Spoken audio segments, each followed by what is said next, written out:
আপনি কি এখন মুখটা বন্ধ কেন? এই যে মহিলা, আপনার মুখটা এখন বন্ধ কেন বলেন তো? কি বলছিলেন এতক্ষণ ধরে?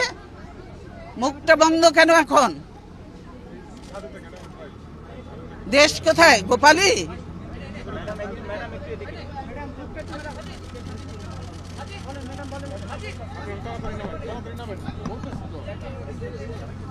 গোপালগঞ্জ জেলার নামই বদলে যাবে, বুঝছেন? গোপালগঞ্জ আর থাকবে না। আল্লাহর গজব পড়বে আপনারা যা শুরু করে দিয়েছেন। কিন্তু এরকম আমাদের গায়ের উপরে উঠে পড়বেন না। দূরে থাকেন, দূরে থাকেন। আপনাদের জায়গা যেখানে সেখানে। আপনাদের রাস্তার তো থাকার কথা। আপনার বাড়ির মধ্যে এসে গেছেন কেন? কি আপনাদের মেয়েরা তো ঝগড়া করে কেন? মেয়েরা চুপ করো। কয়দিনের চাকরি হয়েছে যে এত কথা বলো?